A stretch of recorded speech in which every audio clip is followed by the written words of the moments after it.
Un abrazo para todos, querida familia del canal Recupera tu Salud. Le doy gracias a Dios por la misericordia que Él ha tenido con un servidor, la piedad, y sé que muchos de ustedes también se sienten agradecidos al ver cómo Dios nos regala un nuevo día, una nueva oportunidad de vida. Hoy, como es nuestra costumbre, vamos a seguir desarrollando este tema del Espíritu Santo, debido a mucha necesidad que se ha levantado en los comentarios, muchas personas preguntando, y queremos aclarar un poco más, amplificar un poco más este tema. Y para ello hemos invitado a este siervo del Señor, el licenciado Enrique Herrera, desde Sevilla, España, que ya está aquí en pantalla con nosotros. Muy buenas tardes aquí, Enrique. Allá sería buenas noches, ¿verdad? Aquí ya son las buenas noches. Sí, Faltan 10 minutos para las 8. qué bueno. ¿Cómo está la familia, Enrique? Sí. Muy bien, mi hermano. Gracias a Dios. Estamos Sí, bien. Haciendo planes para irnos al campo. gloria a De Dios. alguna forma, eso se va a concretar en este año 24, teniendo en cuenta lo de la Agenda 2030, que comienza a aplicarse con un poquito más de severidad este 24, porque el 27, según Francisco, todo tiene que estar implementado ya. Tremendo. A propósito, Sí. Enrique, uno de nuestros hermanos que nos sigue ahí en YouTube me hizo una pregunta a mí y me dice: Sandy, ¿tú no manejas algún tema concerniente a la Agenda 2030? Sería bueno que en uno de estos días usted prepare un tema concerniente a todos los elementos que conlleva la Agenda 2030, porque hay mucha gente que desconoce esto Sí, dentro de la iglesia. sí. Dentro de la iglesia hay mucha gente Sí, y afuera en el mundo hay mucha gente sí, también que desconoce lo que está pasando. Por eso es importante que nosotros nos empapemos del caso para que podamos eh, avisar al mundo de lo que sucede. Sí. correcto. Nosotros como adventistas debemos mantener la información al día.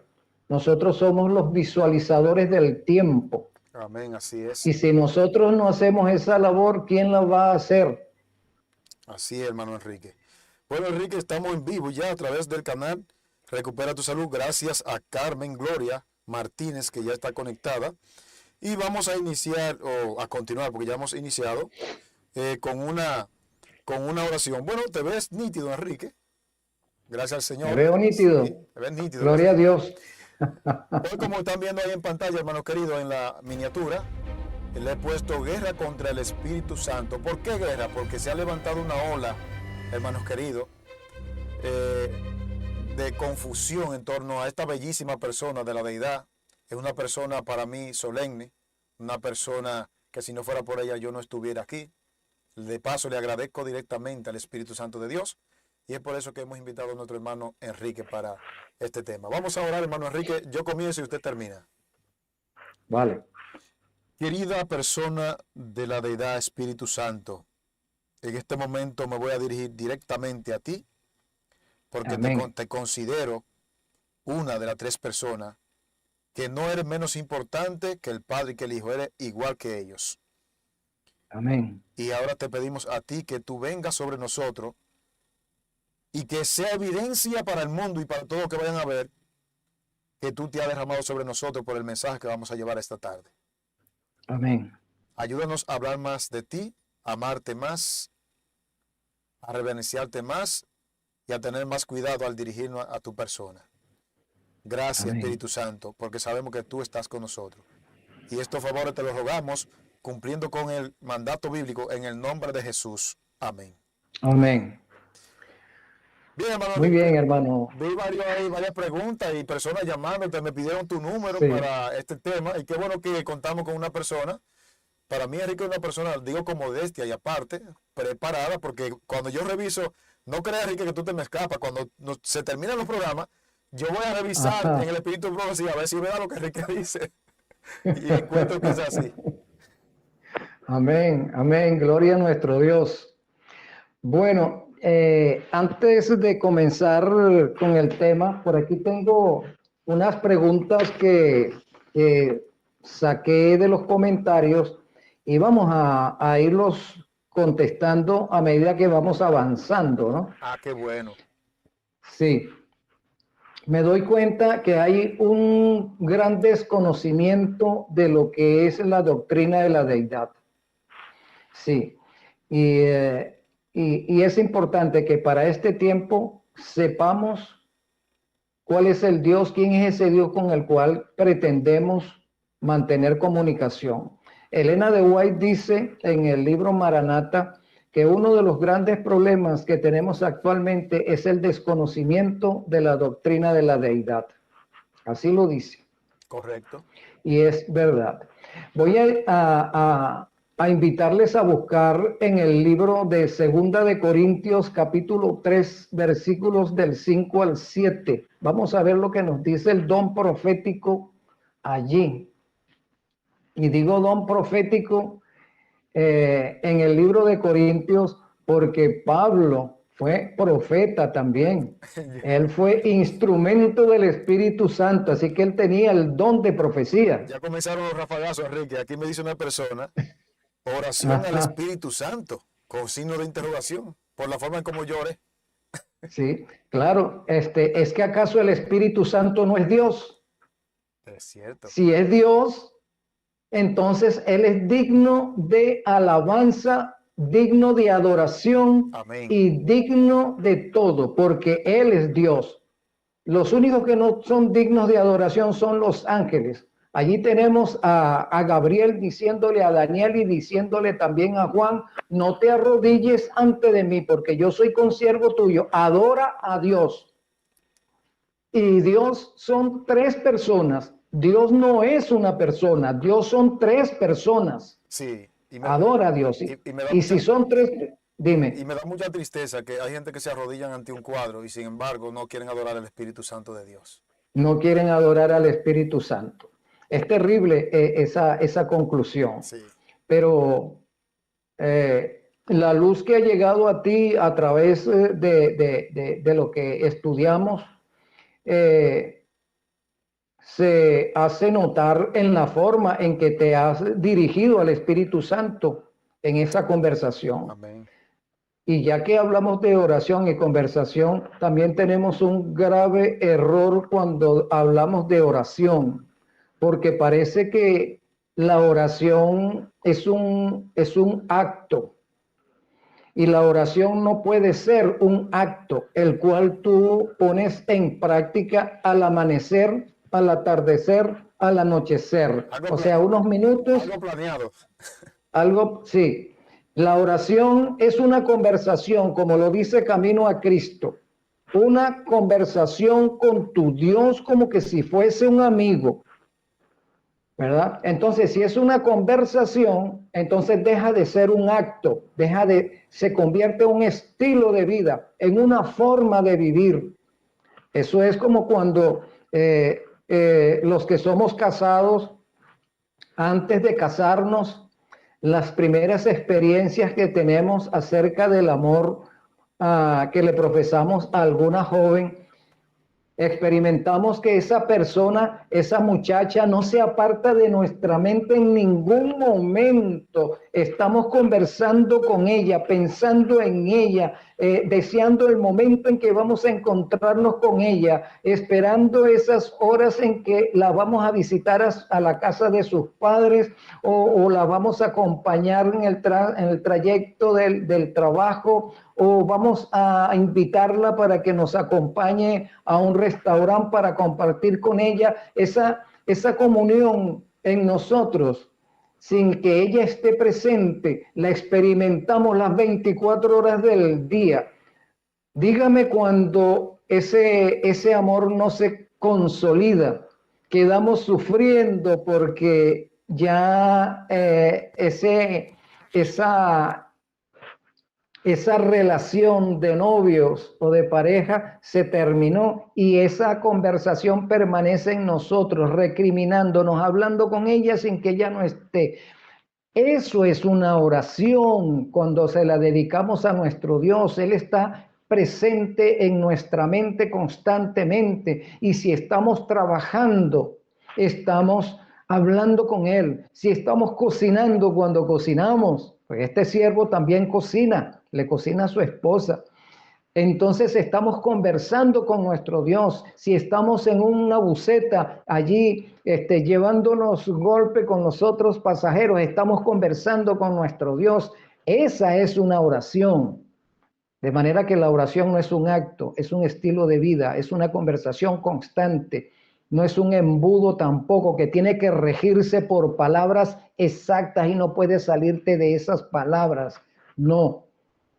Es una conversación que fluye de tu corazón, que fluye de tu mente, que fluye de tu ser espontáneamente. Así es. Y Bueno, tenemos que corregir eso.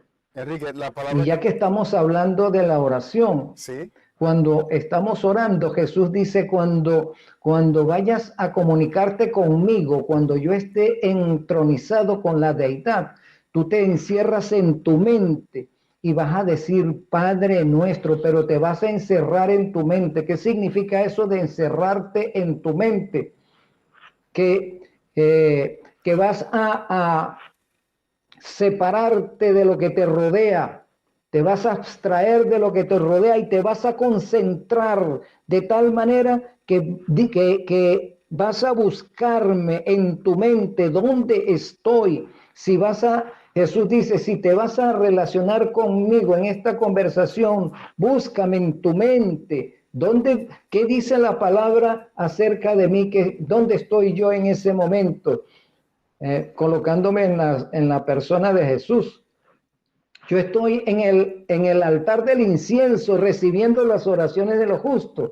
Sí, yo estoy sentado en el trono del lugar santísimo. Sí, yo estoy caminando por entre los candeleros. Sí, porque todo eso lo dice el libro de Apocalipsis, que Jesús transita por entre los candeleros. Jesús se para delante del altar del incienso. Entonces, cuando tú vayas a conversar conmigo, Enrique, cierra los ojos, concéntrate y búscame. Búscame allí. Tal vez yo estoy en este momento en el santuario, allí en el altar del incienso, y yo voy a recibir tu conversación. Estoy pendiente de ti. Y Enrique está concentrado, está viendo a Jesús allí parado frente al altar, y yo le digo, maestro, te estoy viendo. Sí, Señor, mira, quiero comentarte esto. Yo sé que tú lo sabes todo, pero yo te lo quiero comentar. Mira, me pasó esto.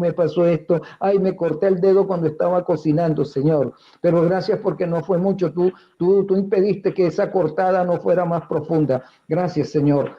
Concentrados. Pero algunas veces estamos orando y tenemos la mente en otro lado y estamos soltando palabras sin ningún ton ni son, sin sentido. Y esas oraciones el Espíritu Santo no las puede llevar al trono, no las puede llevar al altar del incienso. Bueno, el libro de Segunda de Corintios, capítulo 3, versículos del 5 al 7 nos dice, no que seamos suficientes en nosotros mismos, como para pensar que algo proviene de nosotros, sino que nuestra suficiencia proviene de Dios. Él mismo nos capacitó como ministros del nuevo pacto, no de la letra, sino del espíritu, porque la letra mata, pero el espíritu vivifica. amén. Entonces allí tenemos, sobre todo en el versículo 6, algunos ingredientes que tenemos que analizar. Aquí comienza diciendo, Él mismo nos capacitó como ministros del nuevo pacto. ¿Quién nos capacitó? Él mismo. El Espíritu Santo es quien capacita, el que nos da la iluminación, el que nos utiliza, el que nos inspira. Entonces, Él mismo nos capacitó como ministros del nuevo pacto, no de la letra, sino del espíritu, porque la letra mata, pero el espíritu vivifica. El Espíritu Santo es quien nos vivifica porque nos transforma, porque nos santifica, porque nos confirma en el pacto. Sí, porque nos aparta. nos santifica, lo hace el Espíritu Santo, y de ser hombres muertos en pecado, la acción que Él hace en nosotros una vez que nos entregamos a Cristo es de vivificación, nos está devolviendo a la vida eterna. La vida eterna no comienza cuando Cristo venga por segunda vez, no. La vida eterna comienza desde aquí en la tierra. A partir del momento en que yo hago pacto con Cristo, comienza mi vida eterna. No importa que vaya al descanso, yo estoy en la vida eterna. Ya la estoy disfrutando. Sí, eso es lo que significa. Porque la letra mata. Algunos hermanos, como los que leo acá en los comentarios, se ciñen a la interpretación del texto, ceñidos a lo que dice la letra, y se olvidan que San Pablo dice que esa letra, si tú no buscas su contexto, si no buscas lo que subyace debajo de esa letra, estás muerto. Eso es lo que nos está diciendo Pablo. No podemos ceñirnos a la letra, lo que dice el versículo. El versículo dice eso. Pero el versículo no nos quiere decir lo que algunas veces nosotros nos imaginamos que dice. No, por eso es que la palabra hay que leerla. Un texto aquí, un texto allá. Un párrafo aquí, un párrafo allá. Para que se complemente. Porque si me ciño a la letra, estoy muerto. Dice, porque la letra mata. Entonces, muchos quieren interpretar las escrituras de acuerdo a lo que se imaginan, o de acuerdo a lo que alguien le dijo alguna vez y aprendieron ese error, y así se han mantenido durante muchos años creyendo un error compartido de otro.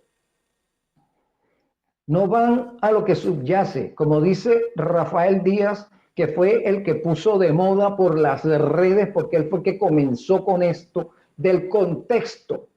Por supuesto, eso lo conocemos desde hace muchos años. Esos términos, un texto sin contexto es un terrible pretexto, pero Rafael Díaz comenzó con eso de decir que el contexto es importante, y ahora todo el mundo utiliza ese término, el contexto.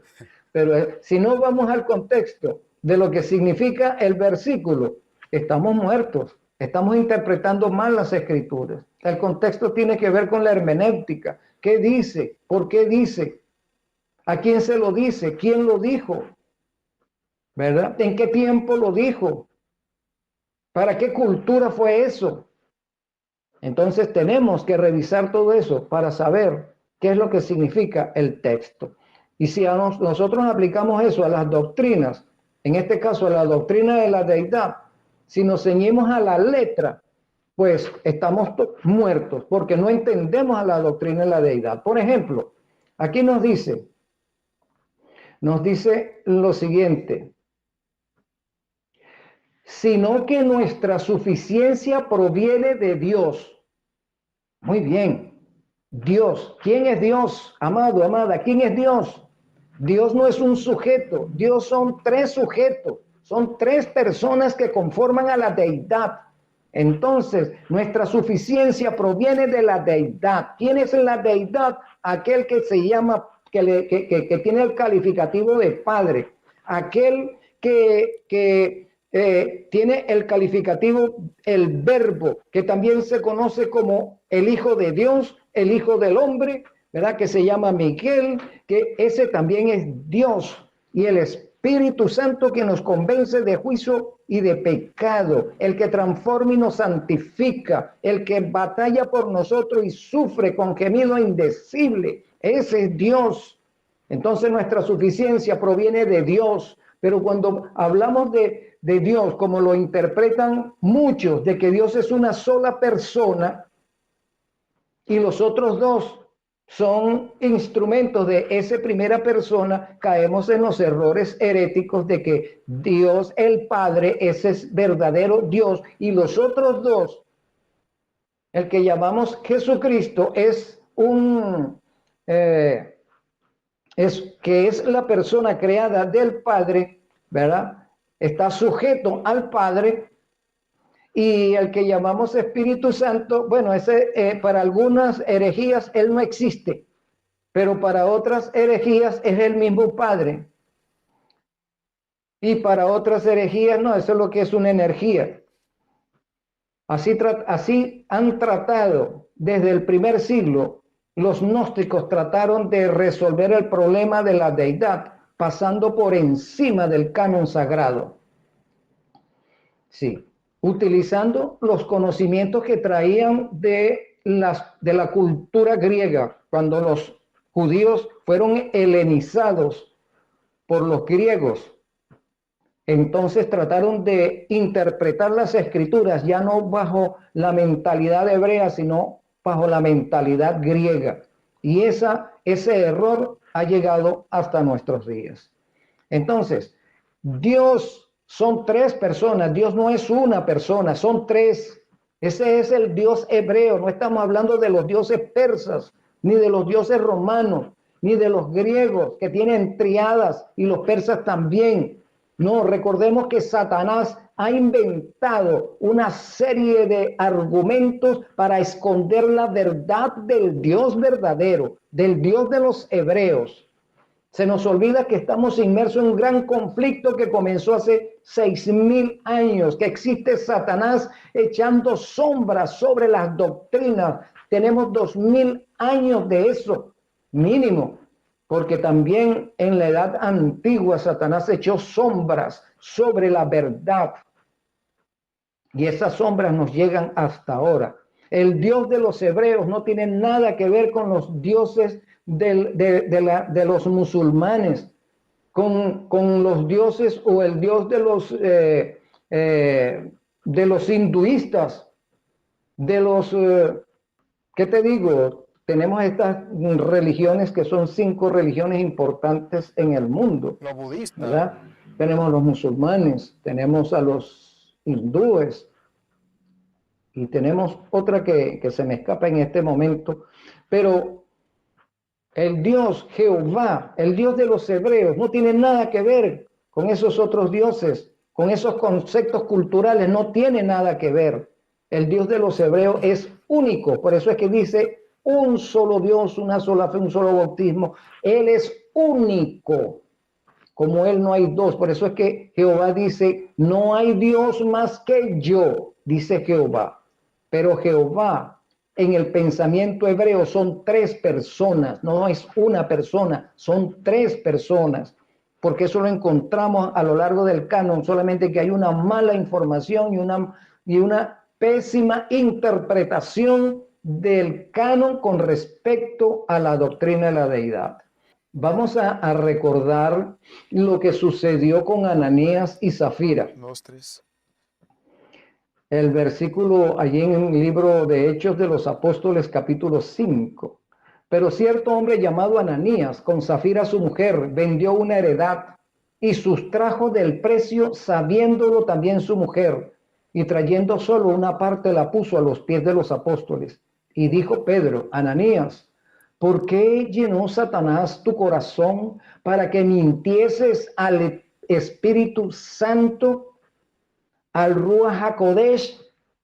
Porque recordamos que en la iglesia apostólica, todos los miembros de la iglesia tenían en común sus cosas y todos aportaban para el avance de la obra del evangelio. Y allí estaban Ananías y Zafira, que eran cristianos, que habían aceptado el mensaje y eran pudientes. De manera que todos empezaron a aportar sus donativos para sufragar los gastos de la obra, y Ananías y Zafira se comprometieron también y dijeron, tenemos una propiedad y queremos y la vamos a vender, y el costo de esa lo vamos a entregar todo a la obra. Pero cuando Ananías vendió la propiedad, le pareció que era mucho dinero, así que él se puso de acuerdo con su mujer para sustraer una parte del costo y entregar otra parte. Y Pedro lo está reprendiendo. ¿Por qué Satanás llenó tu corazón de codicia? ¿Por qué codiciaste? ¿Por qué mentiste? ¿Por qué no fuiste sincero? ¿Es que acaso la propiedad no era tuya, Ananías? era tuya, nadie te la estaba quitando, tú mismo lo dijiste, tú mismo lo propusiste. Si después te diste cuenta que era mucho, tú lo que tenías que hacer era declararlo, no tratar de engañar al Espíritu Santo. Pero es que ahora algunos dicen que Cristo es el mismo Espíritu Santo. ¿De dónde sacan eso? De que Cristo es el mismo Espíritu Santo. Para que mintieses al Espíritu Santo y sustrajeses del precio de la heredad, reteniéndola. No se te quedaba a ti y vendida no estaba en tu poder. ¿Por qué pusiste esto en tu corazón? No has mentido a los hombres, sino a Dios. Notemos lo siguiente. Primero Pedro está diciendo, tú has mentido al Espíritu Santo. Tú has querido engañar al Espíritu Santo, pero el Espíritu Santo tú no lo puedes engañar porque Él lo sabe todo.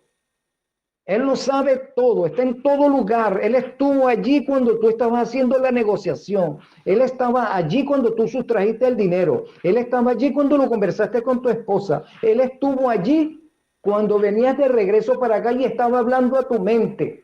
Estaba Él convenciéndote de justicia y de pecado. Cuando venías de trayecto de tu casa hacia la reunión, Él te venía convenciendo, pero tú no quisiste hacerle caso al Espíritu Santo. Y por eso ahora que tú has querido engañar al Espíritu Santo, déjame decirte que no solamente al Espíritu Santo engañaste, sino a toda la deidad, a las tres personas de la deidad has engañado.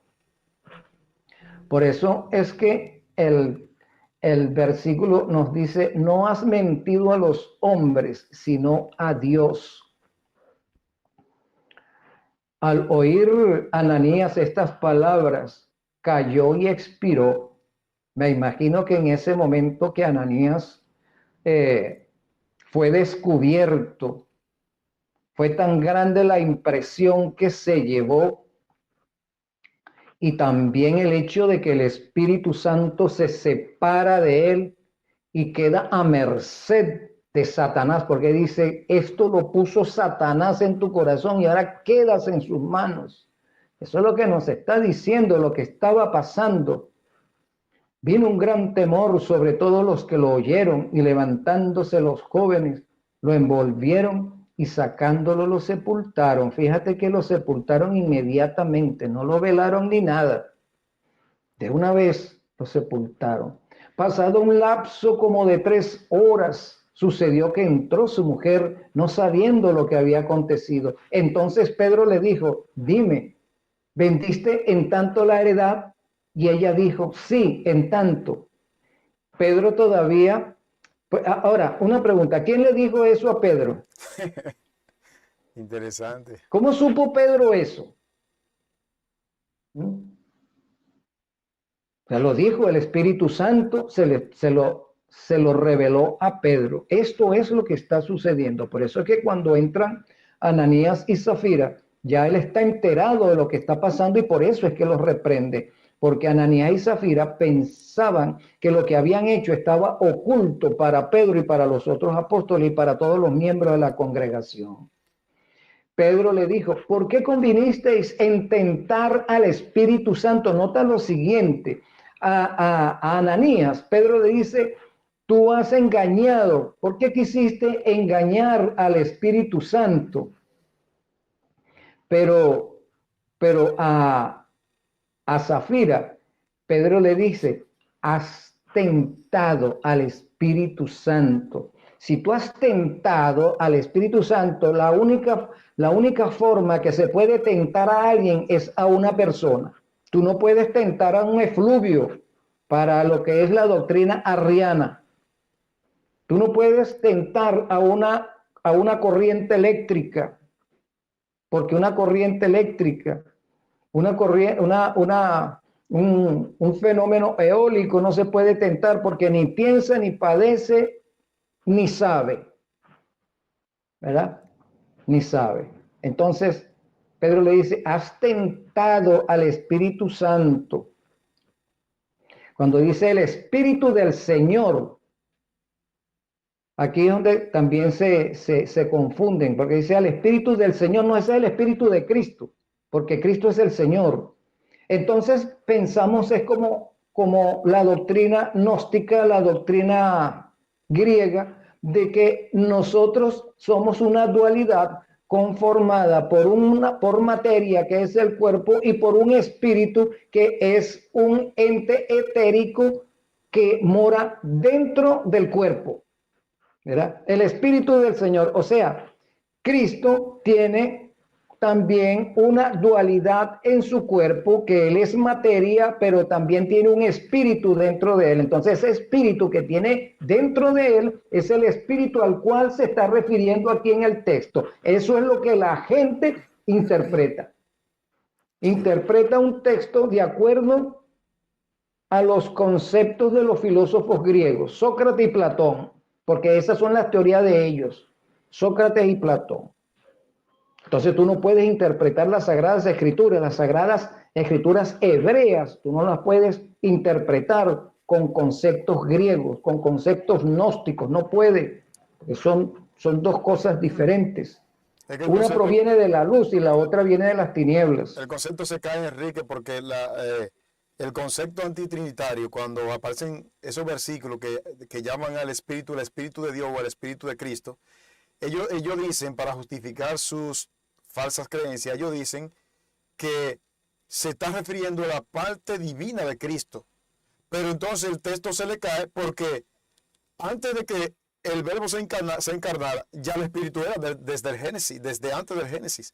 Entonces ahí el texto se le cae. Así es. Otra cosa que me gustaría, ahí mismo en ese paréntesis, que me aclare, hay una hermana allí que se llama Lourdes, y te hago la pregunta a ti, porque como eres licenciado en teología, ella dice, lo que no entiendo es, si son tres, ¿por qué deidad? Ella cree que el término deidad tiene que ver con dos. No, deidad significa Dios. Ajá. El término deidad significa Dios, y ese es un término que utiliza San Pablo. Sí. ¿Verdad? Que tiene, cuando habla de Cristo, del verbo encarnado, dice que en él habita toda la plenitud de la deidad. ¿Verdad? Entonces eso significa que en Cristo habitaba toda la gloria de Dios habitaba en él. En este sentido es que Cristo era Dios mismo, verbo encarnado, Dios encarnado. Deidad significa Dios. Es un término calificativo, un adjetivo calificativo, igual que el término Dios. ¿Verdad? A eso es que se refiere. Ahora, ¿por qué conviniste en tentar al Espíritu del Señor? El Espíritu del Señor, claro, porque el Espíritu Santo forma parte de la deidad corporativa, ¿verdad? Esa es una economía, también se les menciona de esa forma. Una empresa. Es una empresa, es una corporación, es una compañía, son tres personas, son tres gerentes, por decir algo, son tres jefes. No es que uno es jefe y los otros dos son subalternos, como diría Arrio y como dice los arrianos modernos. Y algunas veces nosotros por allí también, algunos muy respetables en cuanto a la erudición que tienen, y en ese sentido va mi respeto, pero se ha cometido el error con presentar un arrianismo moderno, tratando de resolver quién es jefe y quién no, porque por aquí hay uno que dice que hay una jerarquía celestial. Eso yo he escuchado mucho. Y ahorita vamos a hablar de eso. Ahorita vamos a hablar de eso. ¿Ah? En predicadores grandes lo he escuchado eso. Sí, ¿ves? Entonces no, que uno es el jefe y los otros dos son subalternos. No, en la deidad no hay jefes. Los tres son jefes. Los tres son Dios. Pero los tres son soberanos. Lo que creo que se resalta el sometimiento. Eso sí, ¿verdad, Enrique? El sometimiento. Cuando hablamos de sometimiento, el único que se sometió fue el verbo cuando encarna. Porque depone la gloria, depone, al decir gloria, queremos decir que depone todos sus atributos como Dios lo coloca de lado. No va a echar mano de ella, de su soberanía, de su gloria, para batallar a favor nuestro en esta tierra. Eso es lo que se refiere. Entonces, el verbo se sujetó a Dios. Cuando hablamos de que se sujetó a Dios, teniendo en cuenta que Dios son tres personas, entonces el verbo, al hacerse humano, no echa mano de su gloria, sino que se sujeta al Espíritu Santo y se sujeta al Padre. Él está sujeto en el sentido de que cuando se elaboró el plan de la redención, Él estaba presente y fue también uno de los que trazó el plan de la redención. Dios, la deidad, trazó el plan de la redención. Así que los tres estuvieron trazando ese plan. No es que uno lo traza y luego se lo da a los otros dos para que lo lleven a feliz término o a cabo. No, los tres generaron el plan, los tres trazaron el plan y ahora se distribuyeron el plan entre ellos. Okay. Eso es lo que sucede. Cristo se sujetó, mira, Cristo se sujetó a las leyes naturales que Él mismo creó. Él no podía pasar por encima de las leyes naturales siendo humano, porque Él mismo la trazó y Él mismo se comprometió a sujetarse a esas leyes mientras batallaba en esta tierra a favor nuestro. En eso fue que consistió su humillación. En eso consistió su humillación. Y es que es una humillación comenzando desde el punto de vista en que tuvo que tomar un cuerpo humano. Sí. Cuando Él es espíritu, inicialmente era espíritu, Él tuvo que tomar un cuerpo humano y allí comienza su humillación, porque ahora es siervo en ese sentido, ahora es un humano. Y como humano en esta tierra, algunas veces hasta yo mismo me asombro de cómo el verbo se humilla al punto de que cuando tú cumples como humano que somos, cumplimos con aquellas leyes que tienen que ver con la fisiología. Sí. Las leyes fisiológicas, que Dios tenga que cumplir leyes fisiológicas como nosotros. Si es que yo mismo algunas veces le digo a mi esposa, mi amor, si nos quitaran la piel, veríamos lo feo que somos, lo horrible que somos sin piel. Que cuando vamos al baño, lo feo que hacemos en el baño.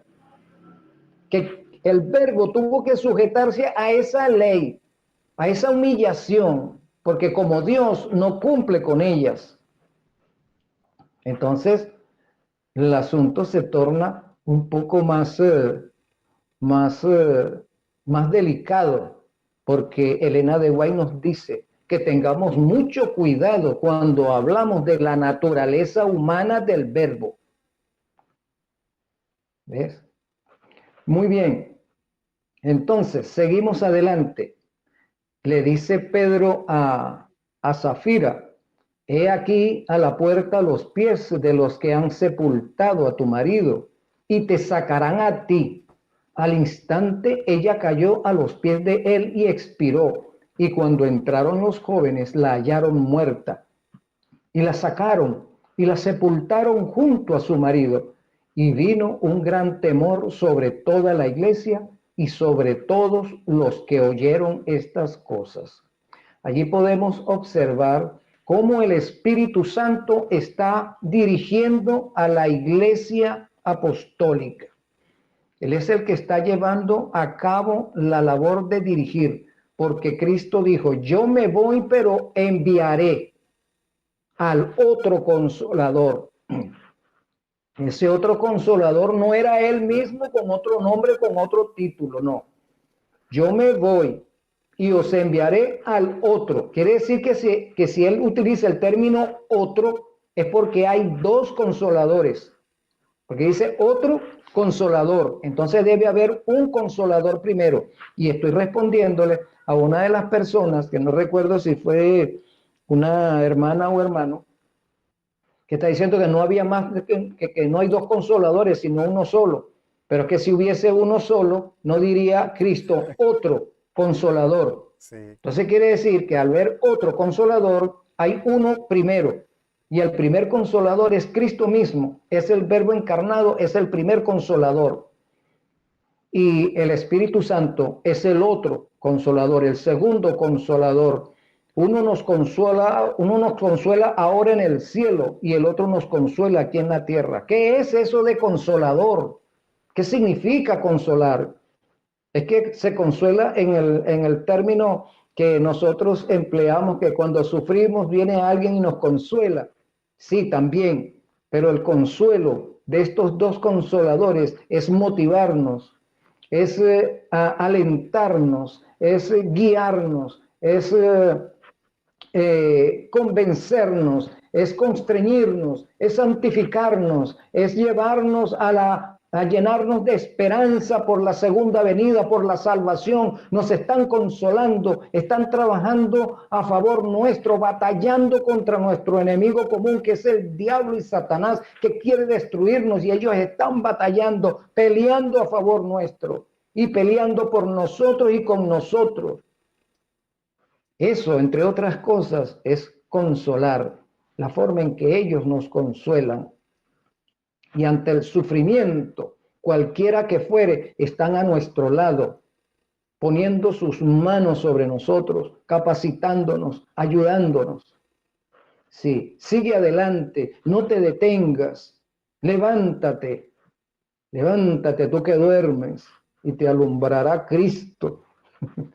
Bueno, quiero leerles ahora en el libro de Ezequiel, capítulo 9, donde está la visión de la muerte de los culpables. En otras versiones tenemos el subtítulo, los destructores han llegado. Y había dicho en un programa anterior que les invitaba a nuestros amigos y hermanos y hermanas a que buscaran en sus Biblias y leyeran el capítulo 9, porque ese capítulo, que Elena de hoy también dice que debemos estudiarlo, ese capítulo nos revela una serie de eventos, de circunstancias que para nuestro tiempo, en nuestra actualidad, es de vital importancia que lo sepamos. Vamos a ver la acción del Espíritu Santo aquí, que en este caso es lo que nos interesa, enfocar la persona del Espíritu Santo en este capítulo también.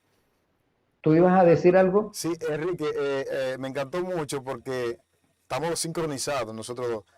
Yo estuve analizando en esta semana a profundidad este capítulo de Filipenses 2:13. Y tú acabas de decir que la gente cree que consolar en el sentido bíblico que se le atribuye al Espíritu Santo y a Cristo, que son dos consoladores, la gente cree que malinterpreta el término consolar. Tú acabas de definir que consolar es defender, convencernos, ayudarnos, motivarnos. Y precisamente, mientras tú hablabas, yo decía por dentro de mí, por donde quiera las escrituras, da lo mismo. ¿Sabes que yo me puse a investigar a profundidad? Yo tengo concordancia, tengo diccionario, y cuando yo veo algo raro en un texto, me gusta profundizar. Ajá.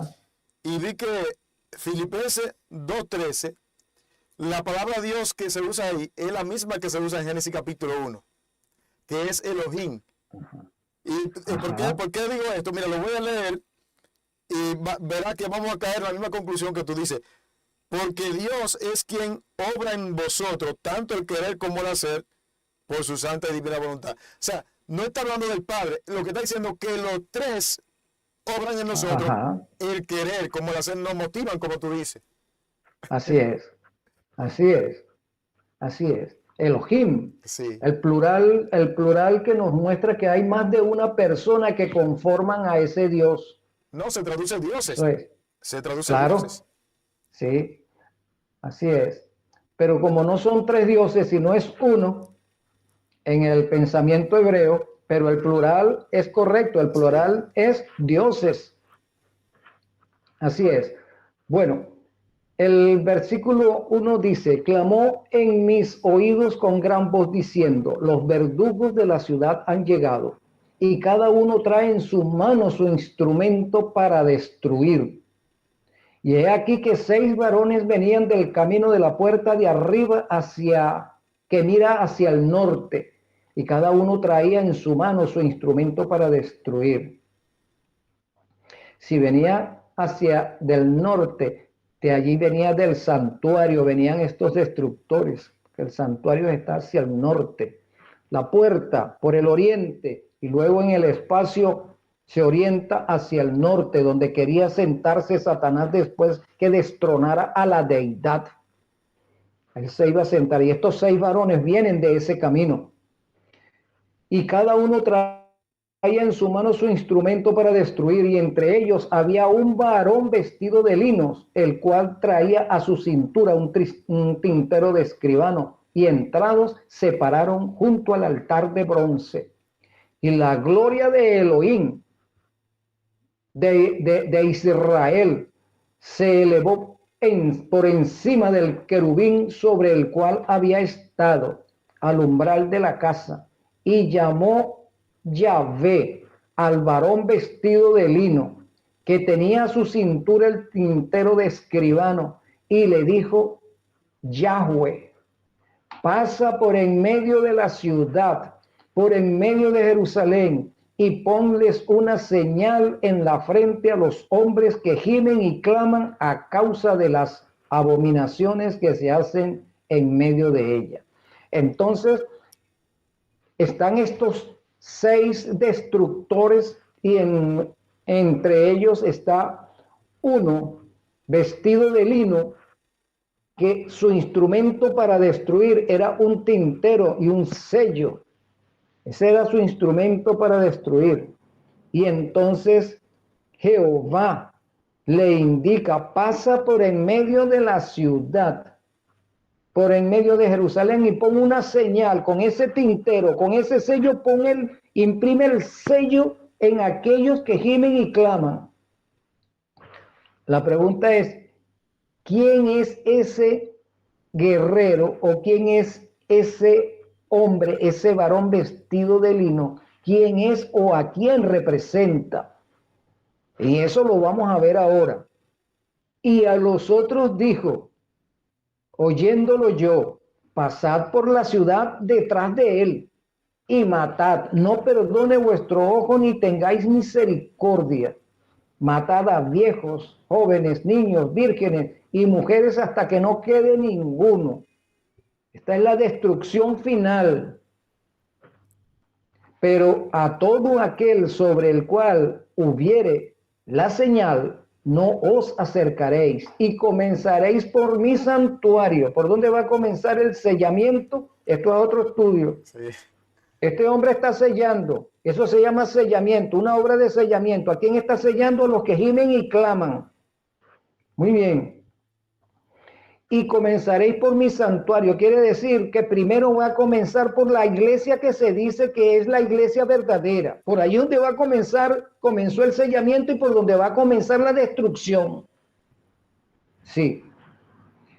Pero el asunto se torna más delicado cuando dice: comenzaron pues desde los varones ancianos que estaban delante del templo. Entonces va a comenzar por el santuario, por la iglesia, pero específicamente por los pastores, no por el miembro regular. Va a comenzar por los pastores. La destrucción comienza por los pastores. Si ellos no quedan sellados, serán destruidos. Y después por los miembros regulares de la iglesia. Y sigue diciendo: comenzaron pues desde los varones ancianos que estaban delante del templo, y les dijo: contaminar la casa y llenar los atrios de muertos. Salid, y salieron y mataron en la ciudad. Aconteció que cuando ellos iban matando, quedé yo solo. Me postré sobre mi rostro y clamé y dije: ah, Señor Jehová, destruirás a todo el remanente de Israel, derramando tu furor sobre Jerusalén. Jehová dijo: al que gime y clama no tocaréis. No tocaréis al que quede sellado. Pero Ezequiel está diciendo: haz como Abraham, haz, Señor Jehová, destruirás a todo con tu furor. Y me dijo: la maldad de la casa de Israel y de Judá. La casa de Israel y de Judá es grande sobremanera. O sea que ni el Israel antiguo, el reino del norte, Jehová había dividido el reino en 2. Por si acaso uno no cumplía, cumpliría el otro, pero resulta, echando mano al recurso irónico, ninguno de los dos reinos quisieron servir. Ninguno de los dos reinos quiso vivir para Jehová, sino que se contaminaron con los Baales. Es grande sobremanera porque la tierra está llena de sangre y la ciudad está llena de perversión, porque han dicho, ha abandonado Jehová la tierra y Jehová no ve. Así pues haré yo, mi ojo no perdonará, ni tendrá misericordia, haré recaer el camino de ellos sobre sus cabezas. Ahora el versículo 11 es clave aquí para lo que estamos estudiando con respecto al Espíritu Santo. Y he aquí que el varón vestido de lino, que tenía el tintero a su cintura, respondió una palabra diciendo, he hecho conforme a todo lo que me mandaste. El varón vestido de lino, después que ha cumplido su labor de imprimir el sello sobre el que gime y clama en la iglesia, terminó su labor, dice, he hecho conforme a todo lo que me mandaste. Informa. ¿En qué momento lo va a informar? En el momento en que el Espíritu Santo se retira de la tierra y entra al lugar santísimo del santuario celestial, informa a Jesús, porque esa palabra he hecho significa consumado es. Eso es lo que significa. Entonces Jesús dice también, consumado es. El consolador que está aquí en la tierra termina de sellar y dice, consumado es. Luego el otro consolador que está en el santuario también dice, consumado es. Y caerán las 7 postreras plagas y se cumple lo que está diciendo Ezequiel, versículos anteriores, cuando dice que comenzaron a matar. Empiezan a caer las 7 postreras plagas, el mundo empieza a morir. Sí, eso es lo que nos está diciendo. Ahora, ¿quién es este varón vestido de linos? ¿Quién es ese varón? Vamos a ver lo que nos dice Elena de White, ¿no? Esto es para los adventistas, ¿no? Dice así, Apocalipsis 7, 3 al 5, diciendo, no hagáis daño a la tierra, ni al mar, ni a los árboles, hasta que hayamos sellado. Ahí están. ¿Quiénes no van a hacer daño a la tierra ni al mar? Los otros hombres, los otros varones destructores. Se les da la orden, no arremetan todavía contra los habitantes de la tierra hasta que, diría el varón vestido de lino, hasta que yo complete la labor de sellar. Hasta que hayamos sellado en sus frentes a sus siervos, a los siervos de nuestro Dios. Y oí el número de los sellados, 144,000 sellados de todas las tribus de Israel. El libro Primeros Escritos nos va a decir quién es ese hombre, quién es ese guerrero que está sellando. Primeros Escritos, página 118, dice, vi luego al tercer ángel. Dijo mi ángel acompañante, su obra es terrible, su misión es tremenda. Es el ángel que habrá de separar al trigo de la cizaña y sellar o atar el trigo para el granero celestial. Entonces, ¿quién es el que sella? El tercer ángel de Apocalipsis 14. El tercer ángel de Apocalipsis 14 es el ángel sellador. Es ese ángel, ese mensajero destructor. Dice, su misión es tremenda, su obra es terrible. Es el ángel que habrá de separar el trigo de la cizaña y sellar. Aquí entonces es contundente que ese varón que lleva en su cintura el tintero de escribano está sellando al pueblo. Es el ángel sellador. Es el tercer ángel de Apocalipsis 14. Estas cosas debieran absorber completamente la mente y la atención. Estamos ahora en el tiempo del sellamiento. Que algunos dicen que el sellamiento es cuando Cristo vaya a decir consumado es, ahí va a ser el sellamiento. El sellamiento comenzó en 1844. Para los que nos llamamos pueblo de Dios, allí comenzó el sellamiento. Que el sellamiento Es un proceso que se verifica a lo largo de nuestras vidas. Y antes de irnos al descanso, tenemos que garantizarnos que hayamos quedado sellados. Sí. En el libro Evento de los Últimos Días, capítulo 15, que lleva por título El sello de Dios y la marca de la bestia, nos dice: vi que la prueba actual acerca del sábado no podía producirse antes que terminase la mediación de Cristo en el lugar santo y él hubiese pasado al interior del segundo velo. Por lo tanto, los cristianos que durmieron antes que se abriese la puerta de acceso al lugar santísimo, cuando terminó el clamor de la medianoche, el séptimo mes en 1844, sin haber guardado el verdadero día de reposo, descansan ahora en esperanza, porque no tuvieron la luz ni la prueba acerca del sábado que tenemos ahora, desde que la puerta se abrió. Entonces, ¿cuándo comienza la prueba acerca del cuarto mandamiento? Cuando den el decreto dominical. No, aquí se está diciendo que la prueba acerca del cuarto mandamiento comenzó cuando Cristo pasó del lugar santo al lugar santísimo en 1844. Ahí comenzó la prueba del sábado. Allí comenzó el sellamiento. Bien, amados hermanos, hoy estuvimos conversando con el licenciado Enrique Herrera acerca de la persona más bella que es la persona del Espíritu Santo. Esperando que esa misma persona se encargue de que a través de estos dos siervos este mensaje llegue al corazón de cada uno de ustedes. Nuestro único empeño es que cuando Cristo venga ustedes sean parte del grupo de los salvados. Así que pasen todos felices el resto de la tarde, del día, de la mañana, dependiendo del país. Y a usted, Enrique, un abrazo y nos veremos en otro encuentro. Amén, mi hermano.